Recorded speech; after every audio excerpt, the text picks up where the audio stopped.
we also have Computer Association Nepal, friend from Computer Association Nepal, and for the last 1 year we have done one research that is about women rights, LGBT rights,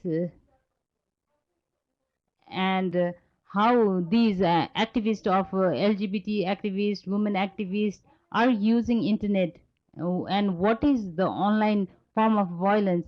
In the morning also we talked about cyber security, security for women, and we will now focus on where women are and what we are doing, and on the third part, whatever recommendation we'll receive, we'll give it to the IGF.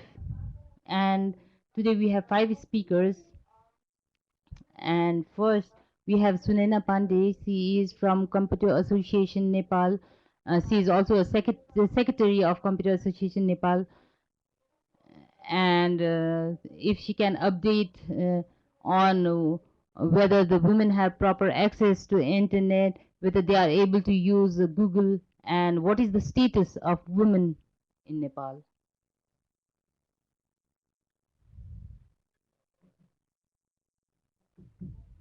Thank you. And namaste, good afternoon to everyone present here. She gave my brief introduction. Computer Association Nepal, Federation of Computer Association Nepal.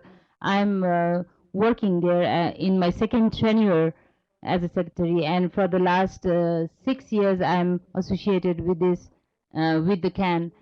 And like you have all might have heard, there is a women quota, uh, reservation for women quota, and our chairman had to nominate three number of people, and 2 male, 1 female have to be nominated. And I started working so with that reservation quota, and I also worked with Windows in Nepali.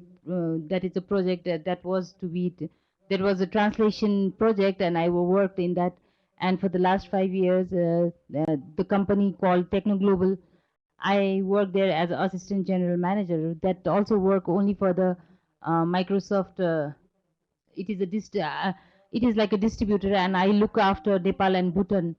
Um, After coming to CAN for the first time, what I felt is there are 21 members in the committee, and I was the only female at that time. That was a big challenge for me to mix up with the male discussion with them. I used to feel uncomfortable. That is because of the gender. And another thing, as a female, we just held back. We think that there are boys, they will do the things. So I got very comfortable situation from those 20 males. They gave me very comfortable situation, and I feel very lucky when I was working during my tenure. I got an opportunity to mix up and work with them.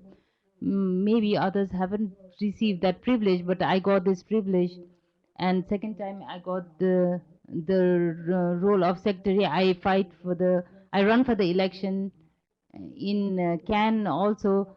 We were discussing on 33% representation of women, but it was not mandatory. But for the election, I talked with few of my friends, but they were not excited at all. Um, so I said that I ran for the election, and with that quota from which I came in, I asked another, I let another woman get that opportunity and bring another woman. So when I was working as a secretary, Gunakesari Pradhan was also there, and there were 2 women during that time.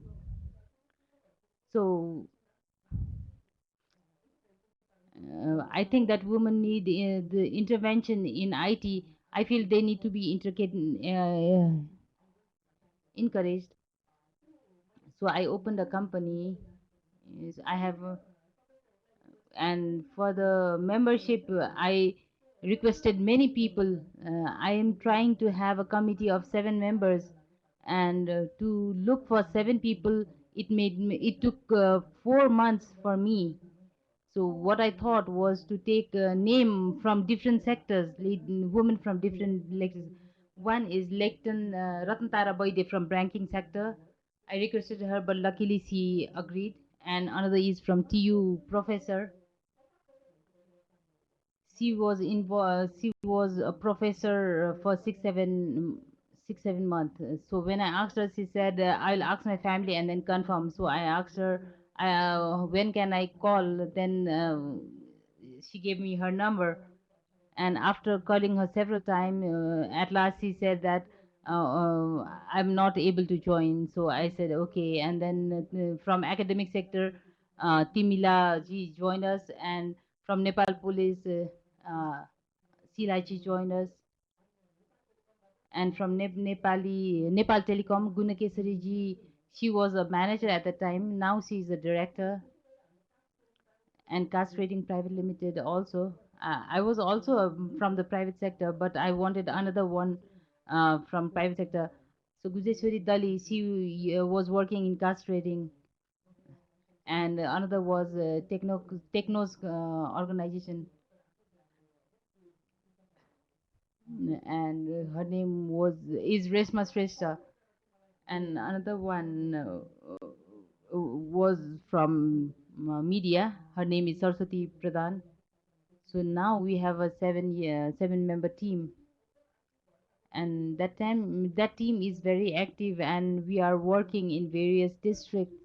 But actually, if you are expecting data from me, I don't have any data. How many women are involved? I'm really eager to work and finding out about this. So once a year, Girls in ICTU we celebrate Girls in ICT, which is celebrated on last Thursday of the month of April. So at that time, in that discussion, we discussed that we should have such data. So we are thinking of we are trying to do a survey and find out how many women are professionally involved. If you look in the global context, we really need to have a gender balance, and in Nepal also we need to have the gender balance. 90% of the in 90% of the job they need we need ICT knowledge. So it is a cross-cutting occupation which is needed in each and every occupation. Uh, if we can gender balance both of them, then we can. If we are not able to give proper knowledge to both, keep it a gender balance, then we'll have difficult to find proper human resources. ICT has a career, so we had several program in 3 districts, and if we look at the graduating ratio, around 3,000 to 3,500 people are graduated each year. So uh, the most buzzword is smart city, and are the human resource ready that we need for the smart city? So are we preparing for it? So what we realize is we need human resource for ICT, whether it is for e-governance or any other projects or e-medicine or anything. Whenever we link then we need ICT human resource. But the preparation for that is not going on. For the students studying in grade 10 to grade 12, we can develop them as ICT professionals. So I think in future they will get encouraged in future uh, and accept ICT as their career. So what are the things that we can do in IT? I think gender doesn't make any difference, male and female. This is the sector where the intelligence is used. And we don't need to talk about gender in this sector, I think. Uh, so when we are in the table, because we are sitting in the table and we are using our brain, then that's why everyone can come and work. I just want to add another one thing. Until now, uh, if we see at the 21st century requirements, we have to look at the knowledge-based industry, and whoever is involved in it, they become rich. I think they are the one who we call them rich. Previously, we used to call the people rich who own more land and have nice building, but now who have good knowledge is now regarded as a rich person. You can also you can take example of Bill Gates and Steve Jobs. Steve Jobs is not, though he was not very educated, but he did a lot of good things, and Bill Gates is one of the richest person in the world. There's few posts from the ICT which I want to read, which is not existing in Nepal. Maybe after 5 years or 10 years in Nepal, maybe you can find this kind of job in Nepal in our community. But in future, this job will be created. So we need huge amount of human resources. IT manager. We haven't seen IT manager in government sector. We have seen computer typist or computer type operator in government office. IT client manager, IT sales and consultant, IT application consultant, business analyst, IT project manager, IT system analyst, software developer, internet and testing, IT security manager, database administrator, service support manager, IT trainer. Some of them we already have, but there are few.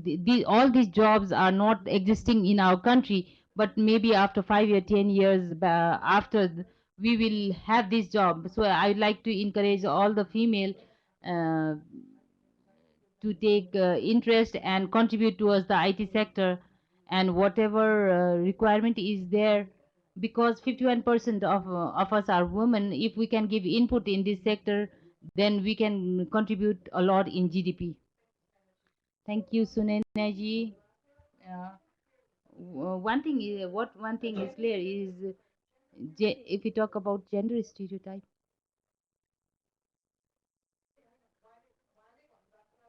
I just want to add something on what he said.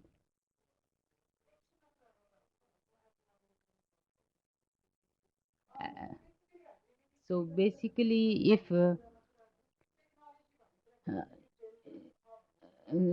tech we what we can see is technology is definitely a gender based in context of Nepal. Who has the phone?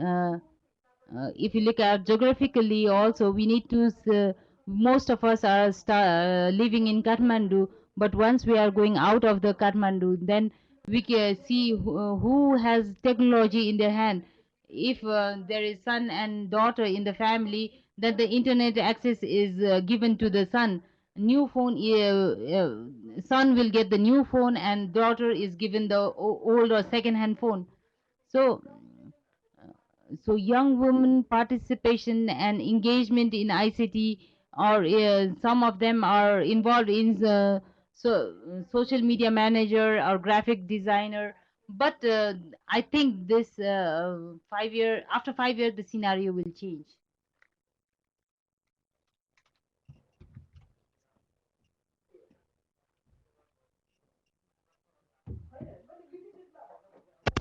I just meant in a limited perspective. Just like in bank, there is a mandatory post. The mandatory post is not present in all of the cases.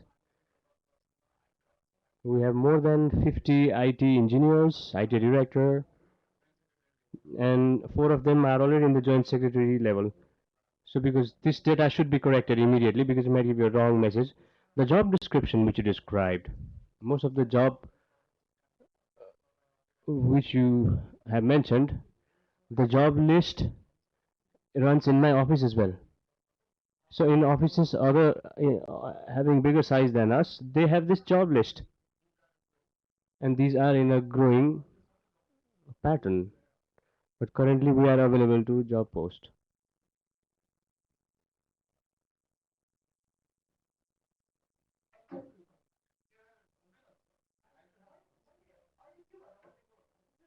So what I'm trying to tell you is that I'm not trying to say that some of them are there and some of them are not. What I'm trying to say is that only few are not there. But even in that, how many women are there?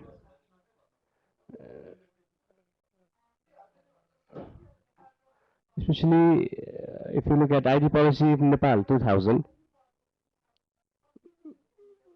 how gender sensitive is it? So we can perhaps discuss about that. Especially because it's easier said than done. And when it comes to policy, then intervention would be much easier. Especially when you talk about ICT, women should have access to technology, that is one part. But how much of control do women have in it is another part of discussion. So perhaps this discussion will be brought about in next presentation. So we will be talking in detail about it later on. So the next speaker is CD Raimaji. Is a blogger, internet rights activist, and he is an entrepreneur as well. So in morning, for many of us, Internet Governance Forum is a new thing. So request to you is that I will request you to describe what this Internet Governance Forum and how can civil society members envision it. This is my second time the way I've been stood as a panelist, where all of her are females and only one male was. And first time it was an APRIGF, there was a session about online violence, and now this is happening again, and I'm very proud about it.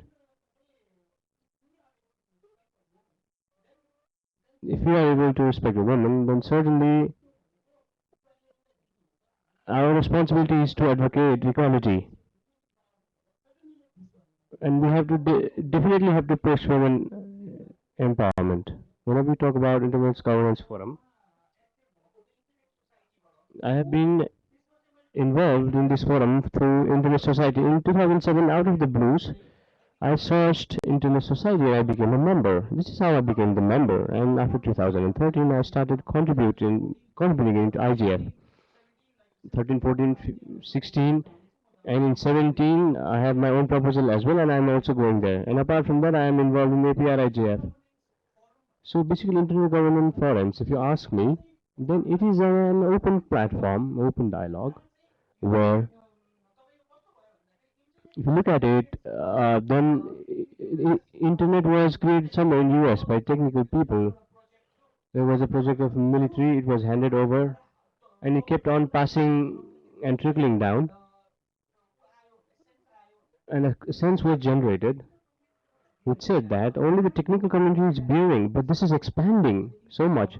So perhaps all should be included in it. So a global discussion should be carried out. That is why Internet Governance Forum was started. And if you look at it, the women participation from Nepal is almost like zero. I think Shiva was the go last year from Nepal. Only two of them was there. Why is this important?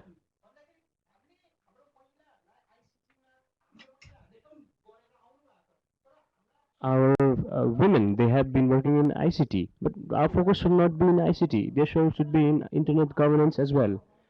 Their issues should be brought about because it is a more of a dialogue process. As of now, they are only present in the technical way. There are lots of problems of the various levels and how to resolve it. It will be solved through internet's governance. Its main part is that what internet governance advocates. I talk about multi-sectors environment. In a country like South Asia, multi-stakeholder is by picking out.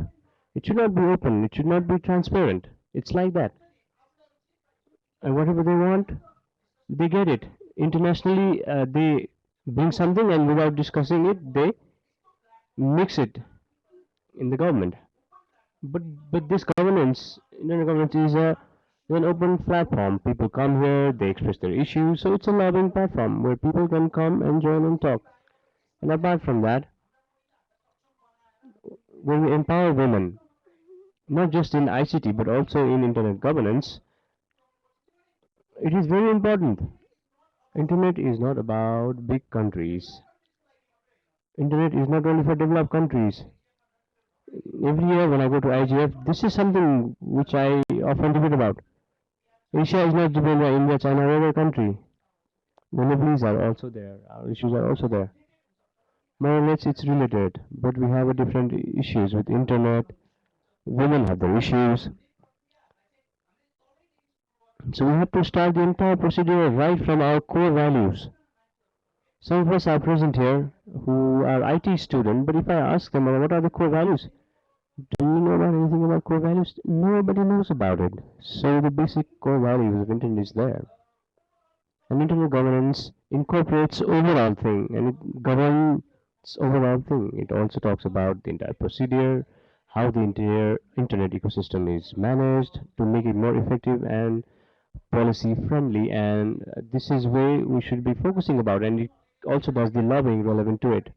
Apart from that, we have ICANN International Nepal chapter, and the work of this chapter is to make internet visible.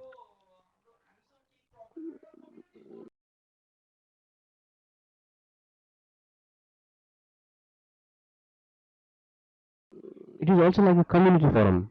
For example, if internet, we can. Recently,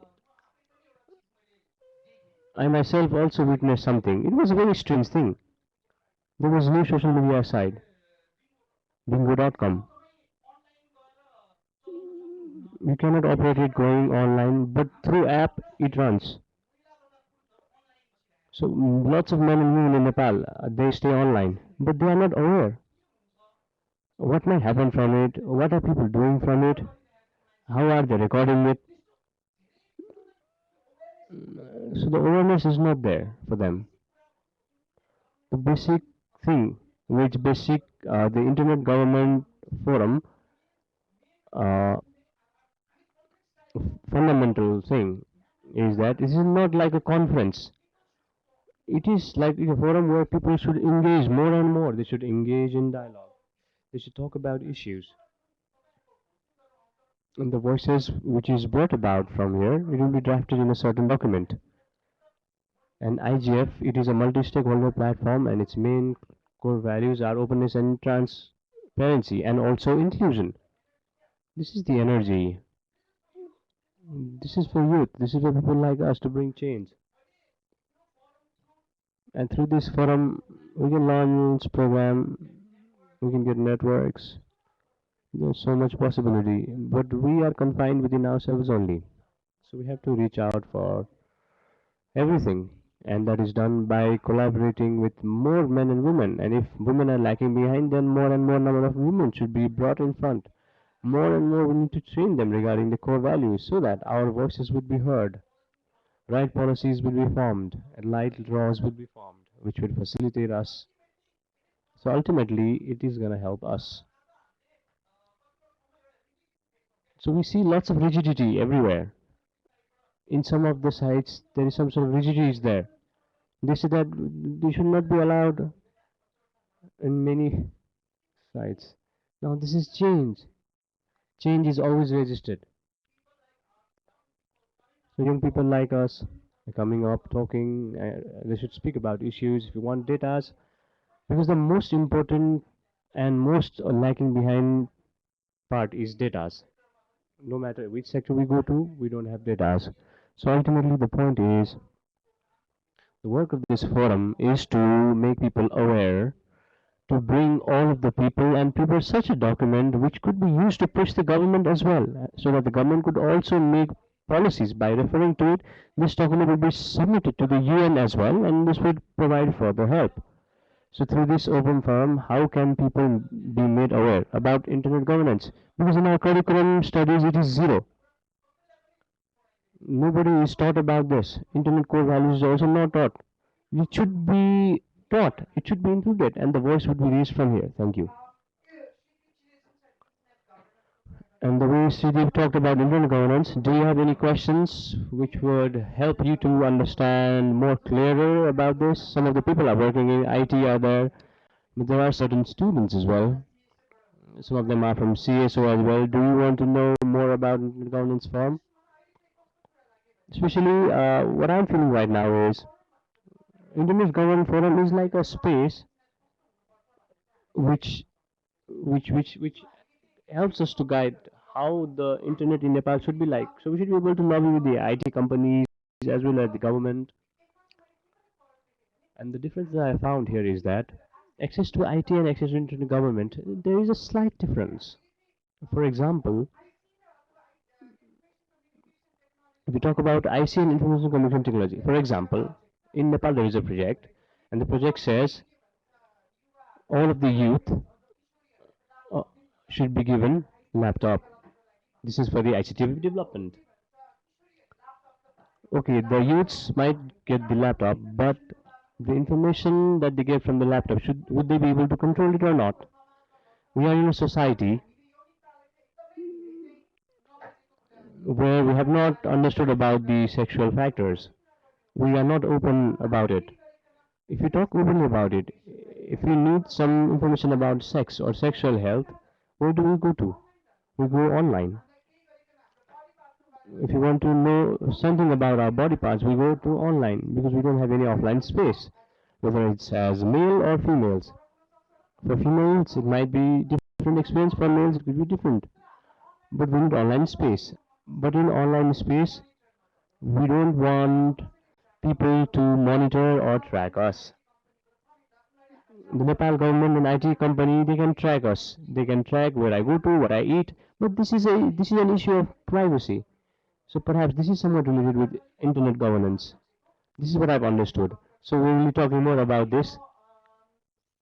So Siva is from Loom. Uh, I would request her to talk about two researches done by Looms. Namaste to all of you. My name is Shiva Karmacharya. I represent an organization named Loom. I'm going to present two papers. Earlier also we've talked about Loom, but Loom is a feminist organization which represents women movement through multi-collaboration by reducing the gap, thereby strengthening the women's status. Why we intervened in internet is because internet and sexuality. This was coined from 2016 and we started working in this. The gender-based discrimination in offline is continued in online as well, and because of this we need to intervene in this. So thinking about this, we started working from 2016. So initially we did two research. One is about women and LGBT activists and how they use it and what are the challenges that they face. So we did a research about this. And we also prepared a supplementary report about this and sexual rights activists and LGBT rights activists. Online violence situations was monitored and we reported it accordingly. There was a small report.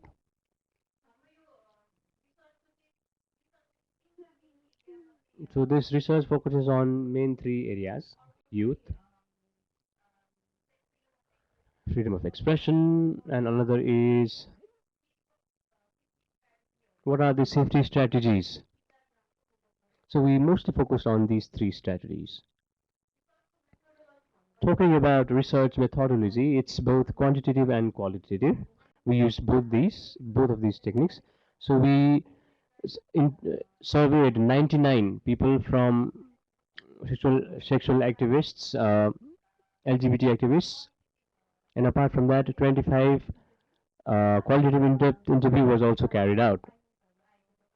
And another two FGTs were also considered in order to extract the findings out of it. Talking about the key findings, in context of use, gender rights and sexual rights activists, they use internet for both personal and professional,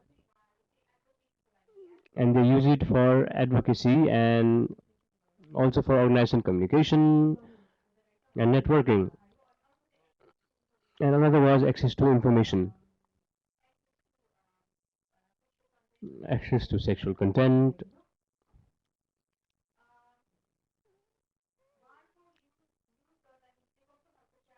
The challenges that they faced while using internet was, moreover, when it comes to sexual expression, what they experienced was LGBT rights activists,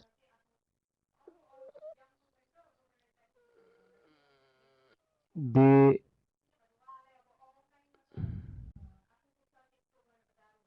because it is very difficult for them to explore their sexual nature. That's why they tend to seek out for their various experiences online. And when women, when they are vocal, when they are expressing their sexual expressions, they had lots of surveillance through family and relatives. For example, I'll give you an example. One of the respondents had shared an example with us in our FGD. So there was one advertisement of Durex condom in her Facebook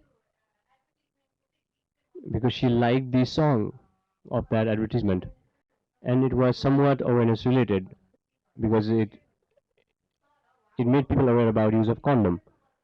But an uncle from US, he called all the way from US and asked her why did she share it, and he even made him remove the content.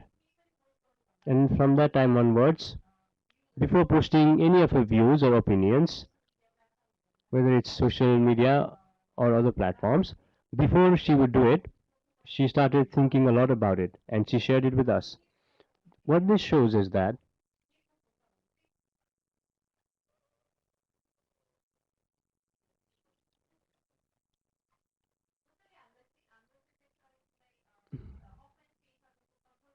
just like our sexuality is controlled in offline sector, similarly the freedom of expression from women rights and women rights is also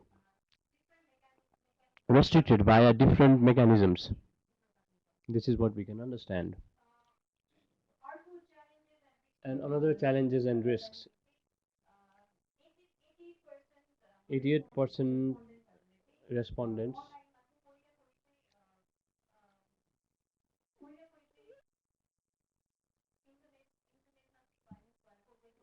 88% of them said that in somewhat ways they suffered from violence. They said they saw violence, and some 2% said that 52% said that they themselves faced the violence. And among these 52% as well, the LGBT activists were even more. And when we asked them about what form of violence was that, one of them was online harassment, like sending sex videos and nude images, harassment text messages, and another was hate speech, and another was online fraud, another was creation of fake profile in the by using account in different name, another was blackmail. You might also be facing it while using Facebook and Twitter, online trolling. This is also what they encountered. So these are the issues of online violence, and by considering these issues, we don't have any policies which would address these kind of online sexual violence, and this research shows us this fact. And talking about coping mechanism, we don't have law,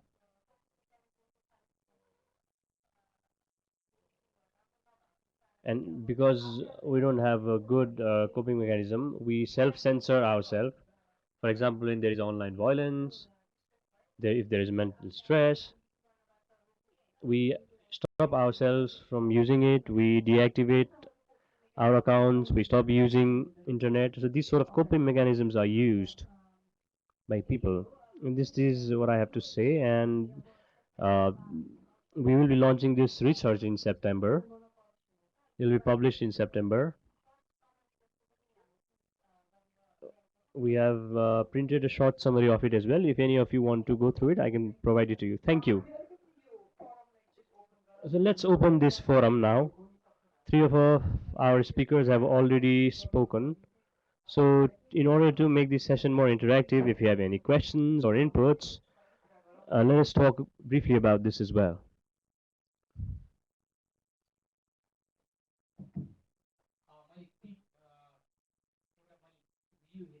I had watched a video in I'm Tanka Orial. I'm affiliated with ISOC. I had watched one video in TED Talks. It was made in American context by using a terminology called sexting. This was the very first time that I heard it. And later on, I explored it. If one of the colleagues sends these kind of erotic context videos or anything like that, then there is chances of misuse. And in that context, it was said that in online platform, you don't have privacy protection. This is American context. That is why while sharing those kind of audio or picture, if you would claim the copyright, then you might be on the safer side, saying that this is my content, so others cannot use it without my consent. Then maybe you could get justice. But if you claim privacy, you won't get justice. So this was a video in American context. But if you talk about us, we are far behind this. Talking about violence, we have two parts. Violence is there, whether it's equal or whether some sort of offline influence is contributing to it. Two or three things are very important. For example, awareness is important. I use lots of sites in social media. What are the things I should do? What should I should not do? What would bring vulnerability to me? This is lacking in users' perspective, especially in on more vulnerable groups, that is girls. Since we are working in this sector, our intervention should be focused regarding this as well. Another thing that we look at is the inclusiveness. We talked about expression, where there is a limitation, considering sexuality and freedom of expression, privacy. So lots of things require enactment of laws and its protection as well. But in the absence of enactment of laws, self-censor, just like she said, self-protection is also required. And if we could introduce this by introducing the aspect of awareness, then it might be helpful. So how can we move forward in this? I think we need to focus on this seriously.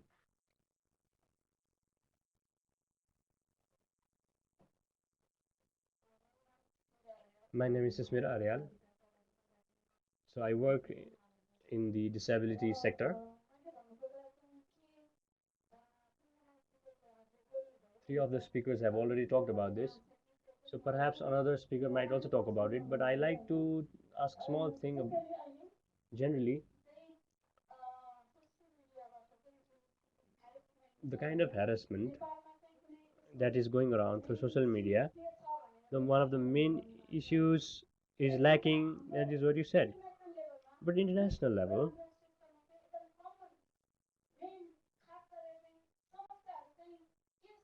what are the existing problems in international scenario? Do they have the data of it or not? When you talk about generalization, international context and international context are different. There are certain similarities as well. So perhaps we could get some clues which might be relevant in our Nepali context.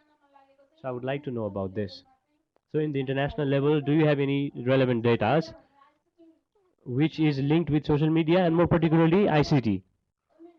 What are the major problems women are facing in ICT in the international perspective? I would like to know about this.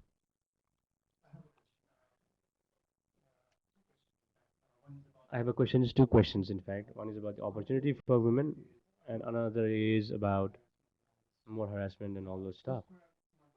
Talking about the first point,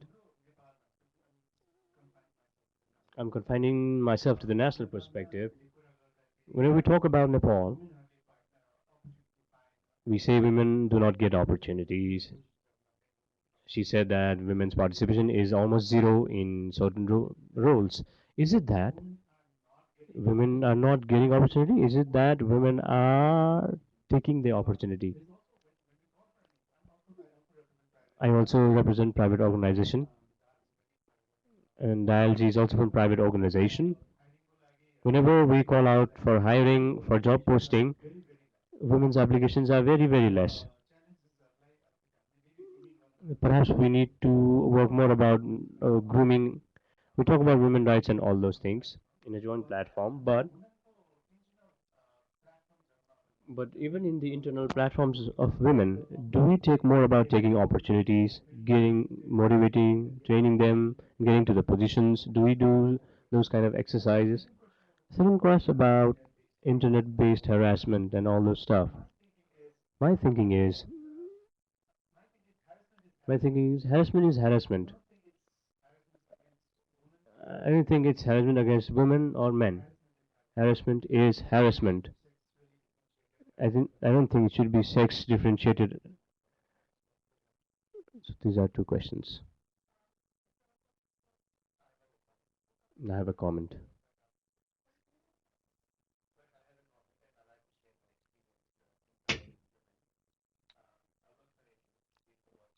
I work for Epinic. We provide fellowships and we try to break the gender balance.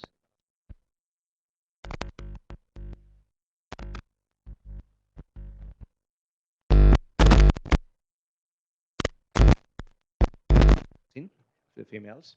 We provide fellowships, and on number of occasions they come back and they say, "My parents doesn't want me to travel." Now we providing opportunity. We are selecting them, but it's the parents' attitude. It's the parents' mentality that okay, my daughter is going. But if it was a son, they would have allowed. They would have allowed. So this is the challenge we're facing as a, being an organization that we want to bring the women into the ICT. We are making our efforts, but at the house level, we can't intervene. you know if it's at the university level, we can intervene. We can write a letter to the professor or the teacher and say this is the opportunity for them, for their engagement, expanding their knowledge, everything. And sometimes they listen to us. Coming from an organization like APNIC, they say, okay, this is better for the student, let the student go. In case if they have any thesis submissions or anything, they postpone them for them. But I think your concentration, and I heard, I've been listening, I I agree what you're saying, but it should start from the households. So you have to go back to the parents, educate them, create awareness to them, say, you need to change your mentality. The world is changing. You need to allow your daughters and your sons, same way, that you treat them. It has to be equal, and it has to start from there. Thank you. Thank you. उहाँले I बोल्नुहुन्छ forgot to introduce myself. My name is Rupesh Shrestha. I'm from Internet Exchange Nepal. Just to add a little small statement, अघि सोधेको साथसाथै we're also trying to encourage women in IT, especially networking community मा. Recently हामीले Nepal Network Operators Group भनेर NPNOG भनेर start गरेका थियौँ. त्यसमा we provided 60% womenलाई चाहिँ fellowship. है त्यस्तै म I also represent South Asian network operators group भनेर सानोक भनेर छ, त्यसको फेलोसिप चेयर पनि हो. So we with the funding from APNIC we were able to provide fellowship to 40% women this time. है त्यस्तै एप्रिकट भनेर अहिले फेब्रुअरीमा नेपालमा हुँदैछ, which is a huge mega IT event. त्यसमा पनि we have separate quota for women. So there also womens are encourage to apply. है तर मैले अघि सोध्न खोजेको पर्सपेक्टिभमा there are opportunities in IT sector for women, but somehow I sometimes feel कि whether women or tech girls, as a matter of fact, do they take those opportunities or not? Are they ready to take those opportunities or not? Yes, thank you. Sorry, I'm Sunny Yeah. from APNIC. I introduced me. We heard you in the morning. So उहाँले प्रश्न गर्नुहुन्छ, यहाँ जो अरू महिला साथी हुनुहुन्छ, तपाईँहरूलाई पनि के प्रश्न छ कि तपाईँहरूलाई पनि केही कुराहरू थप्न मन छ कि प्लिज पार्टिसिपेट गर्नुहोस् ल. हजुर. म सहजमान श्रेष्ठ, freedom four. And also a media person. Whatever we are discussing here now, this is an opportunity. I call it ICT an opportunity. So whatever we have in our social course, whatever dynamics we have, that's why women are deprived. That is the reality of our society. As some might, everyone might interpret in a different way, but that is the reality. Now we have a tool. The tool is ICT.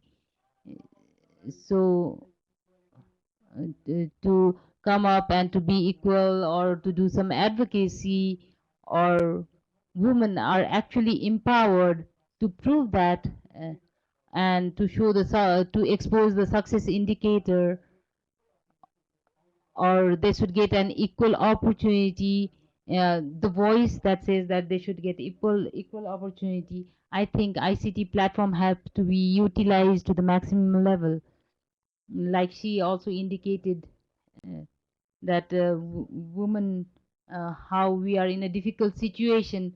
Yes, definitely we women are in difficult situation, not only in Nepal, in other places as well. In Shivaji's presentation, uh, I saw some softness. You should be a little bit aggressive. Softness will not work. You should show the aggressiveness, and then that will be the reality, and society will accept that. Uh, I am involved as a media consultant in one of the similar organization, and energy start from the uh, uh, from the firewood. Women should show the men that, that that this thing also belongs to me. So when we say we, it's both male and female, and how we present that in the society and how we establish it, that homework is to be done through ICT and decide. Thank you. In context of Nepal, women, male, female, and third gender is there. So there is this range is getting broader. So just a second. Do you have something to add on to the information?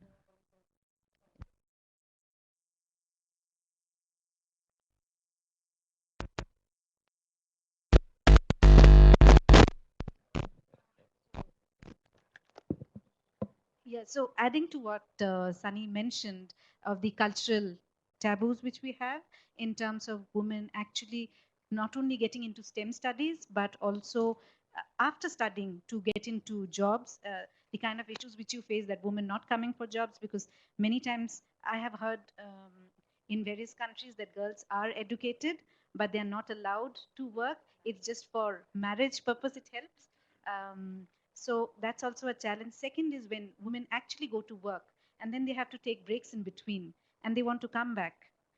Many organizations are not aligned to it. Simultaneously with the cultural aspects or the education, another very important aspect is at times women themselves do not feel they are capable, primarily because of the lack of empowerment which they get from the environment, their families, the places where they're studying, etc. So those also lead to those issues. And if you're talking about women in ICT, I think the first and foremost thing is to have them educated, as in education, then to have them digitally educated, and that would actually help them to not only empower themselves but their families, because in most of our nations, since we believe in the family system, a woman actually has a critical role in the family. She can teach the children, she can, or the community, how it helps them, but they need to feel empowered. um, so that I think is important in this context. And we definitely have a digital divide, and if we do not work on it, it's going to increase. I was looking at one of the reports by One, which mentions that the current trends in LDCs suggest that 350 million women and girls will remain unconnected by 2020. This is one of the figures which they talk about, and even the UN report last year indicates that 1 in 7 people is expected to be online from least developed nations, which leaves behind 31% women. So those figures are alarming, and if we if we actually want to empower our people with the limited infrastructure we have, I think we need to look at these aspects. But I can come back when you want me to speak. यसमा अहिले जुन We'll discuss it later again. But I want to answer one question which Amita also mentioned. Our society is a patriotic society, and who will get the privilege? So definitely son is going to get the privilege, and then after comes the daughter. So what is the economic situation of the family who can invest in their education? So we have to look up about the economic context and talk about economic context of the family also. So this kind of lobbying and talking about these things in this platform is also because we are from a privileged family. And harassment is also very because you as a man, when you face harassment in a family, in a street, and as a woman, the kind of harassment that I face in the street is totally different. The woman body is it's kind of it belongs to our family. Then our body is for our husband, then it is for our son. So the even our own body is not ours, it's for somebody else. So the kind of harassment is about my body. So it can be very different experience for men and women. So when we categorize harassment, then it can be very different. When talking about online harassment, the whatever she writes in the online way, the kind of attack, online harassment is different, and the kind of word they use is whore and things like that. But for men, this kind of word is not used for the men. But the intellectual, so whenever there is some kind of debate, there should be debate. For intellectual debate should be there, but usually they bring women's body and they harass it in a very different way. That's why it's very important. Definitely harassment is faced by everyone, but women harassment faced by women is little bit different. Parita ji, what you have to say? You can also do your presentation. Namaste everyone. My name is Parita Thapa, project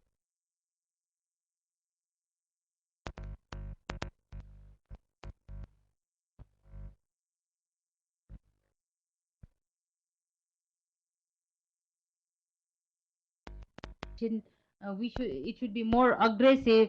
um, the kind of thing that I'm talking today is about the National Planning Commission. It's a new project. When you talk about National Planning Commission, it was established in 2002, and after our new constitution, it is a constitutional commission now. So it is its objective protection of women rights. Now, with the help of World Bank, a new project is being we are bringing the new program for gender-based violence, protection of gender-based violence. Because when we thought about the project in 2013, World Bank uh, World Bank was working in various issues in Nepal, and they also never worked in gender-based violence. You might also know student rape case in Delhi. So after that incident, there was a question in World Bank what they are doing. So in 2013, they organized a hackathon program. So what it is an event. It is a different walk of life from different NGOs. So they team up with the IT people, and in one day, if uh, IT people with the people from other group, how now we have to end the gender-based violence, and what we can do for that. And during that time, one concept arise is that we have to run a helpline, and the survivor can directly call that number and they can get the service. And the and there is second, third, runner up were also there. And the way when we search in the Google restaurant near me, we can find the list of options. So which NGOs and INGOs can we get facilities from AIN?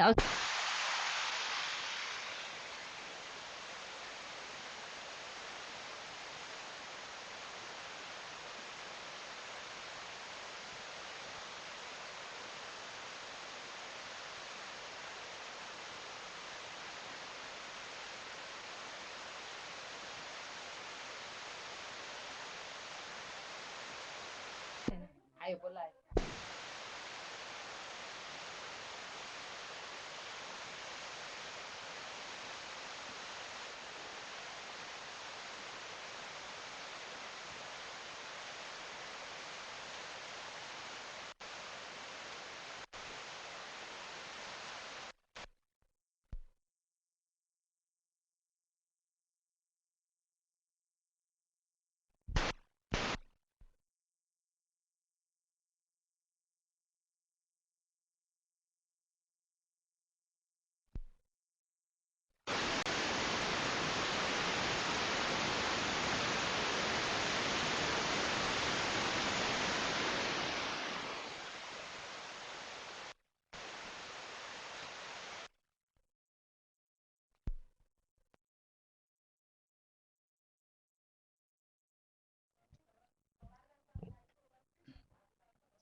So we need organization for the children.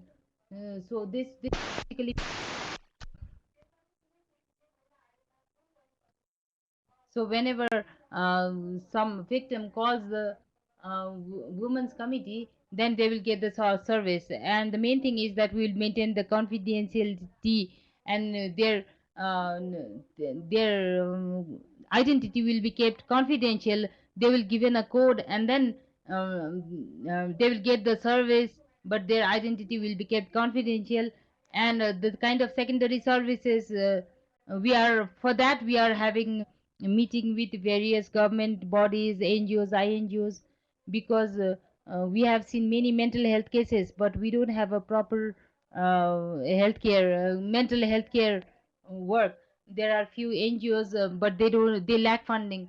So if we can use the ICT, make a website, give the helpline number, and if we can link everything together and give the service to the victim, then it is very beneficiary. When we talk about domestic violence, whoever is whoever is the victim of the domestic violence, they can complain in 4 places, and one of them is Women Commission, National Planning Women's Commission.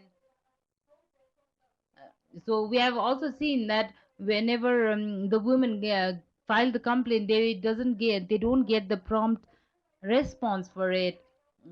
Previously women had to come and then give the complaint, and then only they will get the services. But now they can directly call, and they will get the prompt service, and that is the kind of service that we are working on.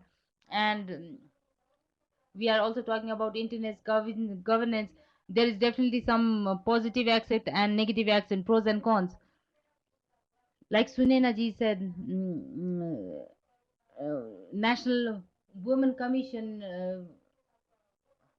organized one-day workshop, and many women participated in that, and they also presented the app that they made. And one question that was raised here is, uh, the girl they don't want to take the opportunity. Sometimes what I think, lack of information is also one of the cause of not taking not utilizing those opportunity. One woman came in our National Women Commission, and she was asking to upgrade her product, and at that time she was talking to me. I said,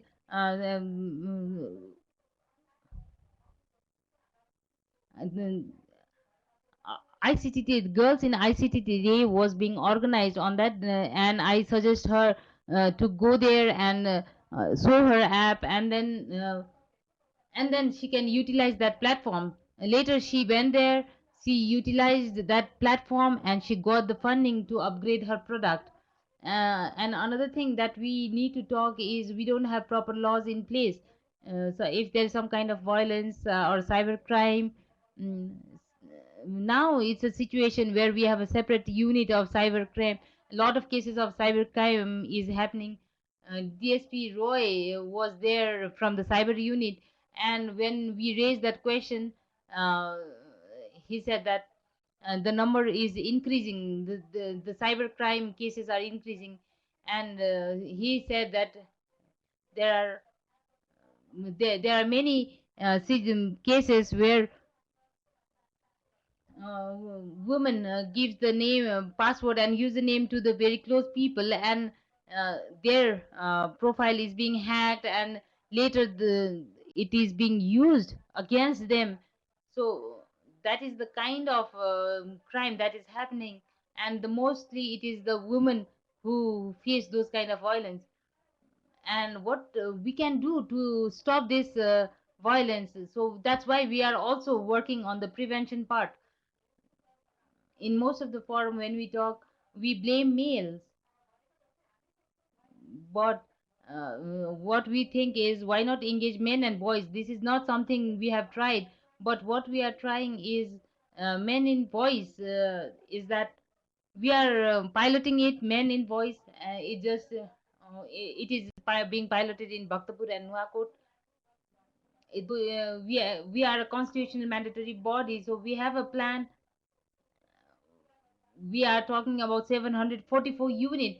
The, if we can replicate that this thing in whole Nepal, in all over Nepal, uh, and use the use Facebook, Twitter, share stories, then we are also working on that part.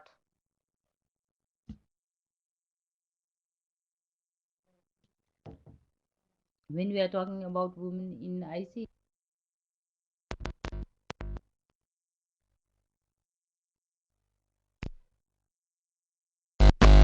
training the teachers, because teachers need to know how internet is used, especially by the students. And if there are issues which are coming up which these students are facing, the teacher should be equipped to be able to deal with, how to escalate, how to take care of cyberbullying, etc. Similarly, we need to also look at the content, the language. Most of internet is in English, but if we are looking at the Nepalese population, not everyone speaks English. So are we having content in the local language is important. And then seeing how it is distributed, the safety of people online. And I'm not saying censorship here, I'm saying safe internet. And obviously investing sensibly when networks have to be laid also, to see what is the effective way to connect. Perhaps more in information of where are the areas where the unconnected women lie is important.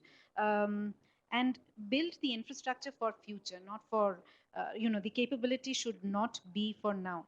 And obviously to encourage more women to take up STEM studies. The private sector also can actually help in, has a role to play in bridging this gender divide by, providing more encouragement to participate, not only for jobs, but in planning, designing, developing products and solutions which can encourage more women to come up, possibly help in entrepreneurship also. Yeah, and ideally, there has to be more encouragement. Coming back to the harassment question of yours, yes, harassment is harassment, but at times the harassments are very differently targeted. There is an example which I was reading some time back. The women ministers or MLAs, MPs in India, whenever they are targeted. The comments which go to them are sexist comments. When it is a minister or when it is a male minister, it might go to his job, it might go to, what comment he made.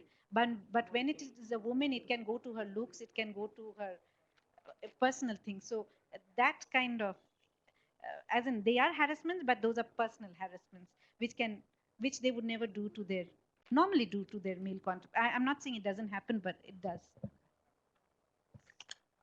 Thank you very much. तपाईँले त्यो question. Actually उहाँ बहिनीले सोध्नु भएको थियो अघि उहाँको with my experience, I'll share my own experience. I went to give one presentation in Xiangja Waling. When I was giving the presentation, there were only kids in the classroom. There were around 150 students. When then from that same group, my Bluetooth was on, and one nude picture sent that picture. But those were kids, and I could find out who did that, but I didn't take any action. But if it was from the same area, same community, then she would get have been nervous. Similar case I faced when I was just married. At the time, internet was not that common, but we used to get call at midnight. I used to get call, and he used to give that call. In that call, that person used to use lot of verbal words. At that time, Nepal Telecom Board of Director was Sunil Pokhrel. He was very close to my father, and I get that call two times. And at that time, I was also very newly married, and I didn't know how my husband would take this thing. So after that, my Sunil ji asked the called that person and said that you call this number and use such a um, abusing word, but if you called again, then if you call again, then we'll take action against you. So after that, that call stopped. So I saw the courage to fight against it, stand against it. But if you have any problem, you have to speak up, you have to raise your voice, and that only our problem will be solved. We generally we tend to be very afraid. um, Similarly, one time there was a presentation and I was in media group, and I shared my number with one of the female in the group, and she called me at 9:10 in the night. She said that I'm studying in Don Bosco College, and I used to have a boyfriend, and I told him that I broke up with him, but now what he's doing is that he is now sending mixing his picture, making it a nude picture and sending it to all my friends. I cannot share this with my parents because if and I'm getting lot of harassment, so what can I do? And at the time CIV was already there. Munari Small Sir was there. I gave her the number, and she speaked up, and then problem is solved. So whenever if there is some problem, then you have to share the problem. You have to talk about that problem. I have heard a lot of stories where people committed suicide instead of sharing the story.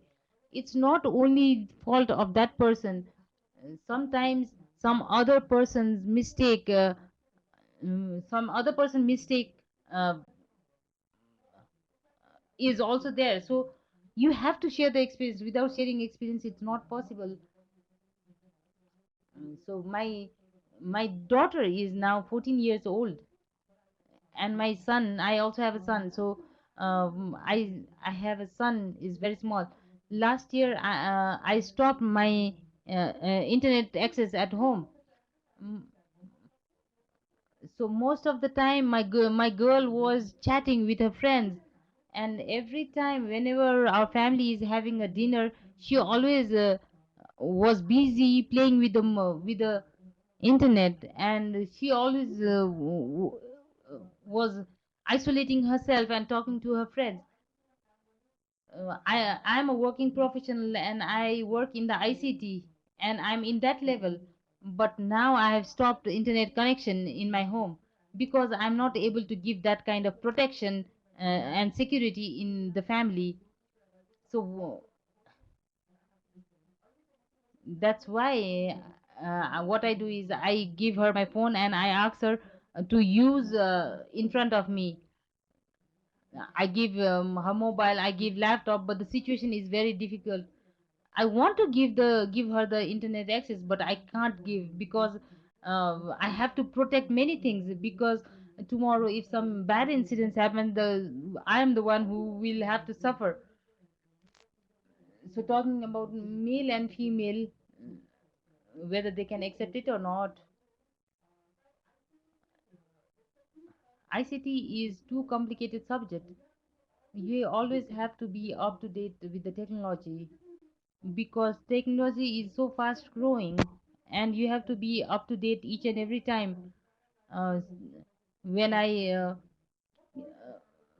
every time I complete my household chores, then I keep myself updated. I read a lot. ICT is such a sector where people will be more mature but less experienced because technology is coming, new technology is it's evolving, it's coming. That's the kind of biggest challenge I'm feeling facing for women. Mm, the challenge part is R&D and research, and like I said before, it is a matter of intelligence and brain.